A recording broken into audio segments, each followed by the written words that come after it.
어제 아내와 함께 서초동 촛불 집회 현장을 다녀왔습니다. 나름대로는 일찍 간다고 일찍 갔는데 사람들이 얼마나 많은지 도착했더니 집회는 서초역에서 있는데 갈 수가 없었어요. 그래서 교대역에서 내려서 서초역까지 걸어갔습니다. 300만 정도가 모였다고 하는데 정말 많이 모였더라고요. 제가 볼 때는 서초역에서 이렇게 보니까 교대역 저 뒤에까지도 사람들이 가득 차 있고 강남역 쪽까지도 사람들이 그 큰 도로에 앉아서 정말 검찰 개혁을 외치는 소리를 듣고 왔습니다. 한국의 엘리트들은 항상 대한민국의 시민들의 수준을 쫓아가지 못한다는 생각을 많이 했습니다. 어쩌면 한국 사회가 어려움을 겪는 것은 엘리트들이 자신들의 이익과 자신이 속해 있는 계층의 이익을 위해서 일하기 때문이 아닌가라는 생각이 들었고요. 한국 사회가 발전하는 것은 그런 엘리트들의 이기적인 욕망을 시민들이 그것을 이겨내면서 극복해 나아가면서 변화를 그리고 변혁을 추진해 왔기 때문이라는 생각을 어제 강하게 했습니다. 저는 모든 사람들 혹은 모든 그리스도인들이 현재 한국 사회에 일어나고 있는 이러한 모습들을 긍정적으로 볼 거라고 생각하지는 않습니다. 하지만 한 가지 확실한 것은 모든 사회적 운동이나 혹은 정치적 운동은 100% 그것에 다 동의하기 때문에 움직이는 것은 아닙니다. 저도 어제 참석하면서 거기 이제 주최 측에서 이야기하는 모든 구호와 모든 주장들을 다 동의해서 간 건 아닙니다. 이 세상에서 100% 사람들이 동의할 수 있는 정치적 운동이나 사회적 운동은 존재하지 않는다고 저는 생각을 합니다. 한 6대4 혹은 7대3 정도 그 대의에 동의를 한다면 움직이는 것이 더 나은 것이죠. 다시 말해 자신의 이익을 지키기 위해서가 아니라 더 나은 사회, 더 나은 공동체를 꿈꾸는 사람이라면 100% 모든 곳에 그 방향에 동의해서가 아니라 이 운동을 통해서 또는 이 변화의 움직임을 통해서 더 나은 그 어떤 사회, 더 나은 어떤 체제가 형성될 거라 믿기 때문에 나아가는 것이죠.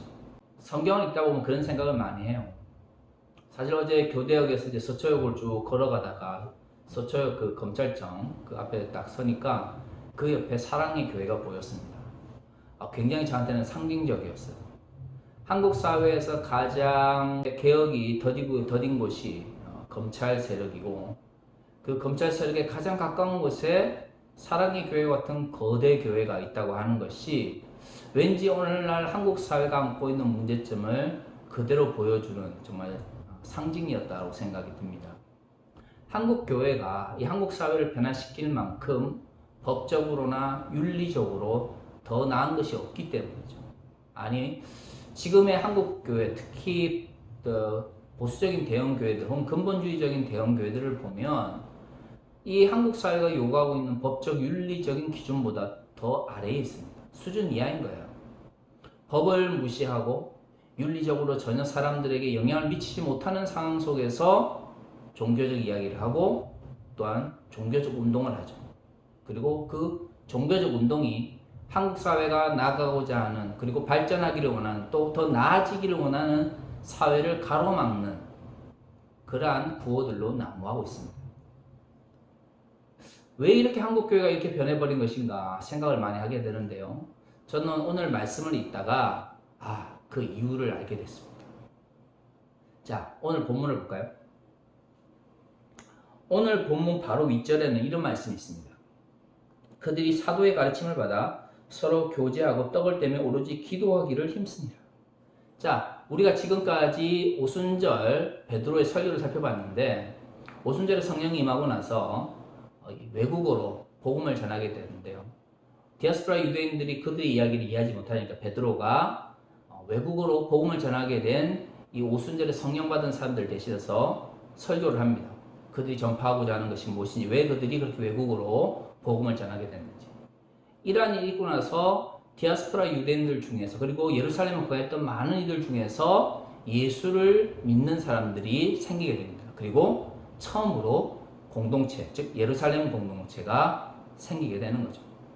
초대 예루살렘 공동체 혹은 예루살렘 교회는 오늘 우리가 읽은 본문의 모습을 실천했습니다. 그런데 이러한 모습들을 실천하기 전에 오늘 바로 윗절에 뭐라고 되어 있죠? 사도들의 가르침을 들어요. 그리고 어떻게 합니까? 서로 교제하죠. 그 이전에는 내 옆집에 살던 사람이 혹은 디아스포라 되어 있던 것들이 문화적인 것으로 인하여 나와 아무 관계가 없던 사람들이 예수 이름으로 모여 서로 알게 되고 서로의 문제를 고민하게 되고 서로의 고민에 대해서 들어줄 수 있는 관계가 형성된 것입니다. 그리고 떡을 뗍니다. 세례라고 하는 것이 마태복음 마지막 장에 보면 복음을 전하는 사람들에게 굉장히 중요하지만 어떻든 세례 이후에 교회 공동체에 있어서는 떡을 뗀다, 즉 성찬을 나눈다고 하는 것이 아마 그들이 모이는 가장 중요한 요인 중에 하나였을 거예요. 그러므로 예배도 이 성찬을 중심으로 진행되었을 가능성이 큰데요. 그렇기 때문에 떡을 떼었다고 하는 것은 성찬을 나누면서 예수 그리스도의 몸이 되었다는 것, 한 몸 안이 되었다는 것을 서로 의식하게 되었다는 걸 의미할 것입니다. 그리고 기도하는 것이죠. 이 기도가 오순절의 성령의 임재와 같은 것을 다시 반복하기 위해서 기도한 것인지 아니면 교회 공동체 가운데 예수의 복음이 더 잘 전파되고 또 그들이 힘을 얻기 바랬는지는 확실하진 않지만 한 가지 확실한 것은 당시 초대 공동체에 있어서는 교회 모임에 있어서 기도라고 하는 것이 굉장히 중요했던 것만을 알 수가 있습니다. 자, 오늘 우리가 읽은 본문 윗절의 42절 말씀은 그렇게 오순절 성령이 임하고 디아스포라 유대인들과 예루살렘에 가던 사람들이 처음으로 교회 공동체를 만들었을 때 어떤 모습으로 모였는지를 보여줍니다. 그런데 재밌는 것은 이렇게 교회 공동체가 형성되고 나서 그 이후에 교회가 어떤 식으로 발전했는지, 아니 왜 발전했는지를 오늘 우리가 읽은 본문 말씀이 이야기를 하고 있는 것이죠. 자, 오늘 본문을 봅시다. 사람들이 두려워합니다. 왜 두려워할까요? 하나님의 말씀이 없는 시대에 하나님의 말씀을 전파하는, 하나님의 진리를 전파하는 사람들이 있었기 때문에 그 이전에 당시 예루살렘 사람들이나 아니면 디아스포라 유대인들이 들어보지 못한 하나님의 말씀을 전하기 때문에 두려워한 것이죠. 그리고 사도들로 말미암아 기사와 이적이 많이 일어났다고 합니다. 정확하게 이 기사와 이적이 뭔지는 알 수는 없지만 우리가 읽은 본문 다음 절인 3장 1절에 보면 병자를 고치는, 당시 사람들로서는 고칠 수 없는 병자를 고치는 이야기가 나오고 또 장애인들을 고치는 이야기가 나오는 걸 봐서는 아마 여기서 기사와 표적은 주로 병든 자를 고치며 당시 사람들이 고칠 수 없다고 생각했던 장애인들을 고쳤을 가능성이 크죠. 자, 이처럼 놀라운 일들이 교회를 형성하는 데는 굉장히 중요한 역할을 했습니다. 예수 그리스도의 새로운 말씀, 예수의 복음, 새로운 복음을 듣고 그 다음에 병자를 고치는 일로 통해서 그 이전에 들어보지 못한 새로운 소식들을 듣게 되기 때문에 사람들이 여기에 놀라서 모이게 되는 것인데요. 문제는 이 사람들이 모여서 어떤 일을 했냐는 거예요. 어떤 삶을 살았냐는 거예요. 44절에 보면 믿는 사람이 다 함께 있어 모든 물건을 서로 통용하고 또 재산과 소유를 팔아가 각 사람의 필요를 따라 나누어 주며. 여기서 굉장히 중요한 게 뭐냐면 처음에는 어떤 사람들이 내 주변에 사는지, 어떤 사람들이 복음에 대해서 어떤 생각을 가는지 알지 못하다가 성령이 임하고 감동을 받고 그래서 모여서 성찬을 나누며 교제하며 그 다음에 말씀을 듣다 보니 이제는 내 주변에 알지 못했던 사람들이 나와 관계를 맺게 되고 그 사람들의 문제와 필요를 알게 됐어요. 그리고 나서 교회 공동체가 뭘 했나요?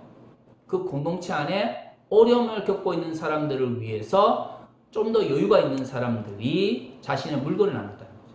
그러니까 여기서 필요에 따라라고 하는 것은 아마도 경제적인 이유가 가장 컸을 겁니다. 당시 예루살렘 공동체 안에 빈부의 차가 굉장히 컸던 거예요. 그래서 모여서 성찬을 나누려고 하니까 떡을 살 수 없는 사람들이 있는 거죠. 이 문제는 나중에 고린도 전후서에서도 동일하게 나타나는데 교회 공동체 초기에는 교회가 헌금을 모아가지고 떡과 잔을 준비한 것이 아니라 개인이 가지고 있던 것을 가져와서 나누어 먹었기 때문에 없는 사람들, 가난한 사람들은 자신이 먹을 수 있는 성찬을 가져올 수 없었습니다. 그러다 보니까 성찬을 함께 나누고 기도하고 말씀을 듣기 위해서 모였는데 누구는 굶고 누구는 배가 부른 거예요. 그러니까 초기 공동체 가운데서 말씀이 풍성하고 그 말씀에 순종하는 모습이 있을 때는 단순히 영적으로만 하나님의 말씀을 듣고 교제를 나누는 것이 아니라 경제적으로 어려운 사람들의 필요를 채우기 위하여 경제적으로 여유가 있는 사람들이 자신의 것을 가져와서 함께 나누었다라는 거죠. 많은 재산을 가진 사람이든 재산이 없는 사람이든 교회 공동체 안에서 예수 그리스도의 복음을 듣고 제자로서 살기 위해서 필요한 경제적인 것을 뭐죠? 서로 나누었기 때문에 이 모든 것이 해결될 수 있었다는 거예요. 이것은 일치적인 것이 아니었다고 생각되어집니다.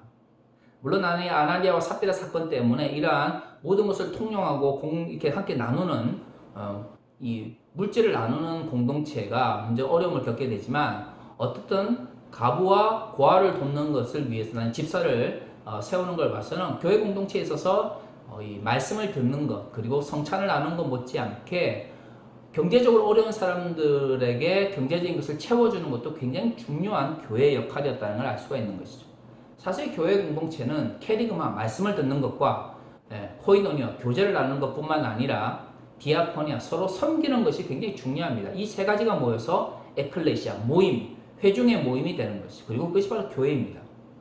이런 관점에서 보면 경제적으로 어려운 가운데 있는 사람들을 도와주는 역할이 그리고 그 사역이 초대 공동체에서 굉장히 중요했다는 걸 알 수가 있고요. 그것이 교회 공동체의 중요한 정체성이었다는 걸 우리가 알 수가 있는 것이죠. 그래서 어떻게 됐습니까? 사람들이 더 많이 모이게 됐고 교회가 어떻게 됐죠? 주변 사람들도 칭찬을 받고 칭송을 받았습니다.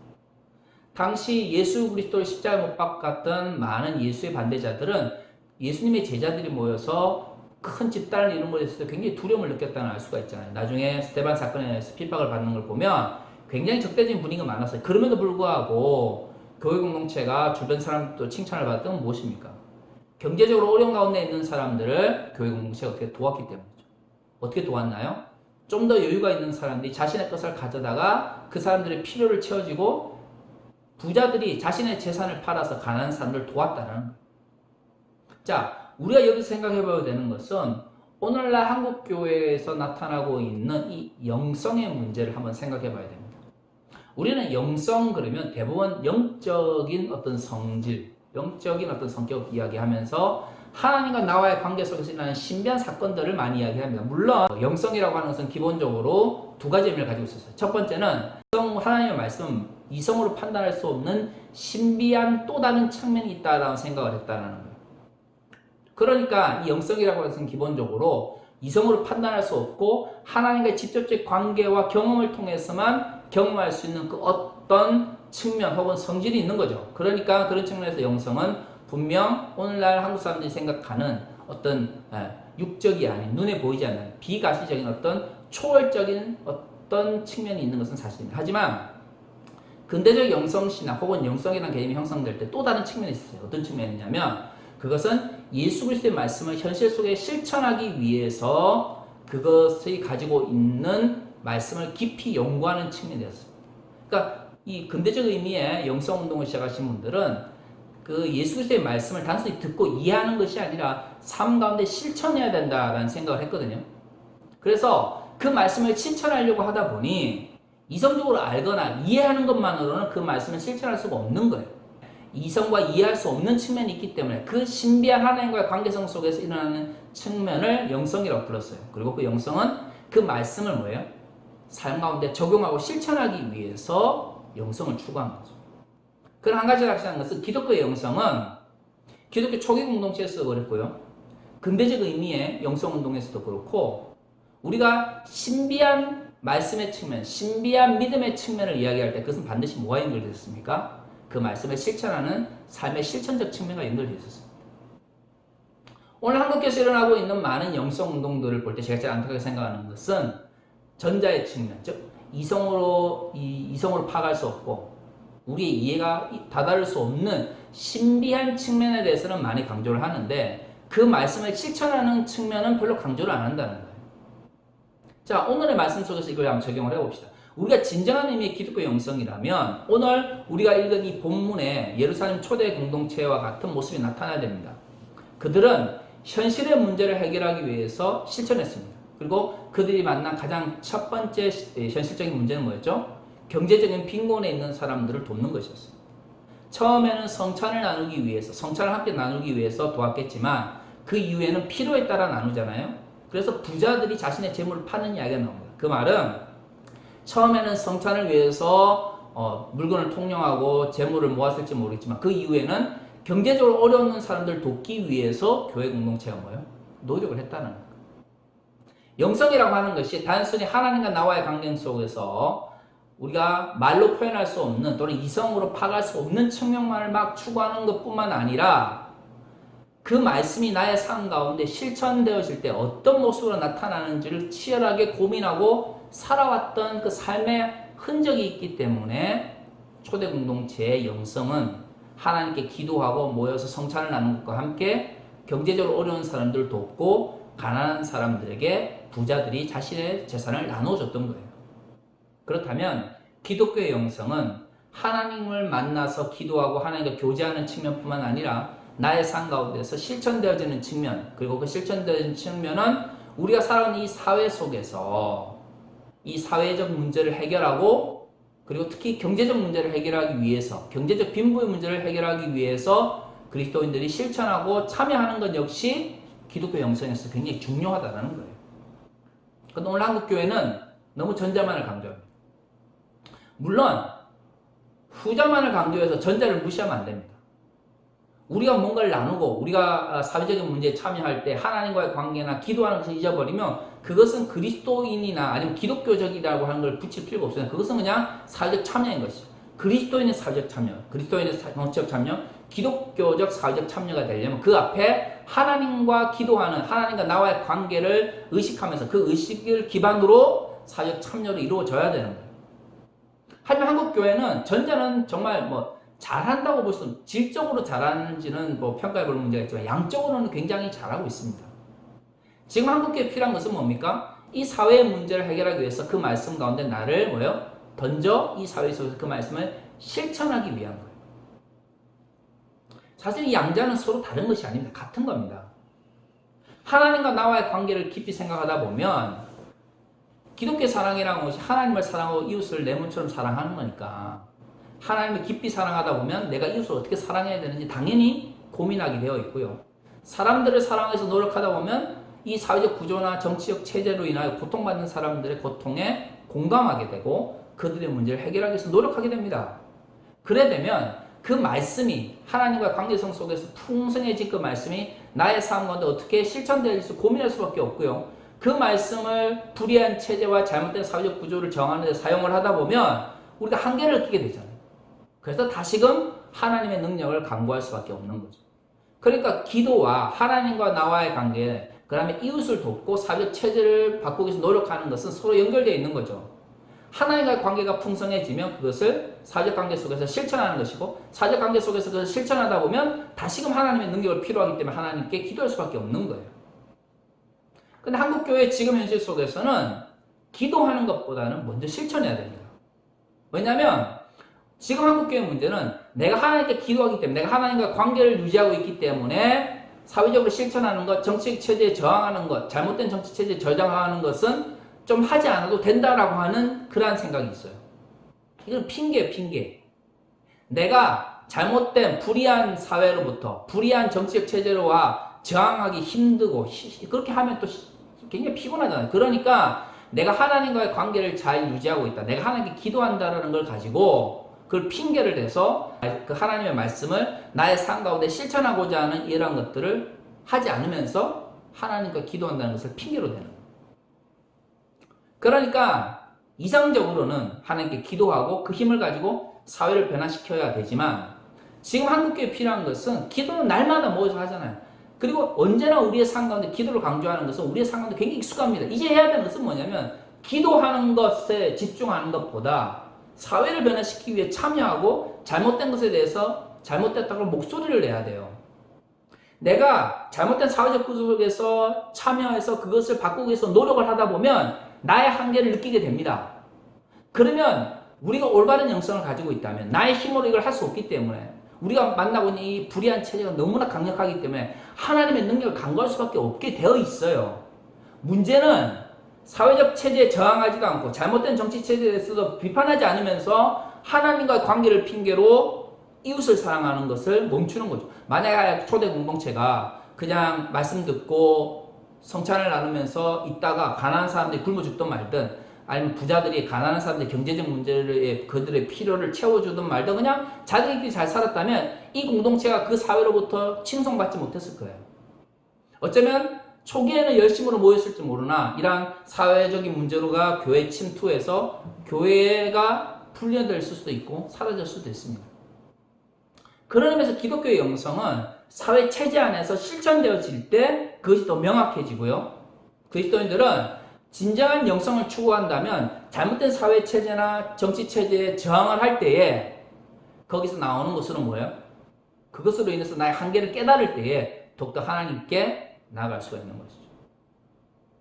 근데 한 가지 우리가 고민해야 되는 것은 뭐냐면 초대 공동체가 그들이 사회적 참여를 하고 경제적 문제에 대해서 참여할 때 칭송을 받았다는 거예요. 요즘 한국 교회에서 일어나고 있는 반동성애 운동이나 반이슬람 운동 혹은 배타적인 그리고 굉장히 극단적으로 차별적인 기독교 운동을 보면 사회적 칭송을 받지 못합니다. 오히려 욕을 먹어요. 왜죠? 그 사랑을 기반으로 하고 있지 않기 때문에. 그것은 뭐예요? 자신들의 기득권과 이익을 지키기 위해서 교회가 뭐죠? 권력을 지향하고 사회적 헤게모니를 지향하기 때문에 욕을 먹고 있는 거예요. 교회가 가난한 자들을 도와주고 사회적 약자를 돌아보십시오. 그들의 필요를 채워주려고 노력해봐요. 누가 교회를 욕합니까? 언제나 그리스도인의 사회적 참여와 정치적 참여는 이 땅의 사회적 약자들과 소외된 자들을 돌보고 사회적인 소수자들을 그들을 지키고 그들과 함께하는 곳으로 나가야 돼요. 그래야 영성이 뭐예요? 올바르게 갈 수가 있어요. 지금처럼 권력을 취향하면서 자신의 이익을 지키기 위해서 노력을 하면 그들이 정치적으로 사회적으로 참여할수록 더 뭐예요? 손가락질 받습니다. 그게 한국교회가 몰락하는 이유예요. 한국교회가 몰락하는 이유는 간단합니다. 첫 번째, 하나님과의 깊은 관계를 추구한다는 핑계로 사회적인 문제나 정치적인 체제의 잘못에 대해서 비판하지도 그것을 바꾸려고 참여하지 않기 때문에 한국교회의 영성이 올바르게 정립되지 못하는 거예요. 왜? 영성은 하나님과 관계뿐만 아니라 그 말씀을, 하나님의 말씀을 실천하는 가운데 나타나는 어떤 측면도 분명히 있는데 영성이 반밖에 이해를 하지 못하니까 영성이 올바르게 정립되지 않는 거예요. 또 다른 측면은 교회가 자신들의 이익을 지키기 위해서 사회적인 목소리를 내니까 주변 사람들도 칭송받기보다는 손가락질 받는 거죠. 그것은 엄밀히 말하면 사회적 약자나 소수자나 연약한 자들을 위해서 교회가 참여하는 것이 아니라 자신들의 이익을 지키기 위해서 정책 행위를 하는 거예요. 그 어떤 종교적으로 정당화될 수 없는 거죠. 왜요? 그것은 뭐죠? 스스로 높아지려고 하는 행위고 그것은 뭐예요? 예수 그리스도 우리에게 오신 복음과 반대되는 거예요. 그것은 사랑이 아니고 그것은 배척이며 그것은 차별이며 그것은 뭡니까? 자신의 이익을 지키기 위한 이기적인 행동이기 때문에. 아니, 예수의 복음을 듣고 실천하고 살아야 될 사람들이 자신의 이익을 위해서 살아간다 그러면 이놈의 세상이 어떻게 되겠습니까? 오히려 한국 교회의 모습보다 시민사회 영역에서 활동하는 사람들이 더 윤리적이고 더 이 사회 발전을 위해서 노력하는 것은 볼 때마다 저는 너무 마음이 안타깝습니다. 여러분, 기도의 영성을 정말 생각을 한다면 하나님과 관계뿐만 아니라 기도하는 측면뿐만 아니라 이 땅에 가난한 사람들과 어려운 가운데 있는 사람들의 필요를 채워주고 그들과 함께 떡을 나누는 것에 대해서 함께 고민하셔야 돼요. 기독교의 영성이 사회적 체제의 문제와 사회적 구조의 문제를 신경 쓰지 않기 때문에 한국에서 일어나고 있는 영성운동이라고 하는 게 자꾸 왜곡되고 있는 거예요. 제가 말하고 싶은 것은 모든 사람들이 하나의 사회적 참여나 하나의 정치적 운동에 참여하라는 말이 아닙니다. 하지만 적어도 지금 한국교회에서 일어나고 있는 것처럼 누군가를 배제하거나 누군가를 차별하거나 누군가를 억압하기 위해서 종교적으로 자신의 행위를 정당화하는 그러한 모습들, 그러한 운동들, 그러한 흐름들은 결코 하나님 나라의 운동과는 아무런 관계가 없는 거예요. 진정 기독교의 영성을 우리 가운데 실천하고 싶습니까? 먼저 이 땅의 가난한 자들을 돌아보십시오. 이 땅의 사회적으로 약자들 돌아보세요. 이 땅의 소수자들을 좀 돌아보시고 이 땅의 연약한 자들과 이 땅에 고통받는 사람들의 목소리에 귀를 기울여 보세요. 그들의 필요를 채우고 그들과 물건을 나누기 위해서 노력하고 부자들이 그들과 자신이 가지고 있는 것을 나누려고 생각해 보십시오. 그러면 교회가 사회적 목소리를 내면 낼수록 정치적으로 참여하면 참여할수록 더 칭송을 받고 우리의 영성이 더 하나님께 가까이 나아갈 겁니다. 우리가 진정한 기독교의 영성이 무엇인지 다시 한번 이 변화의 시대에 생각하고 묵상할 수 있는 그리고 성찰할 수 있는 그러한 일주일이 되었으면 좋겠습니다. 같이 기도하겠습니다.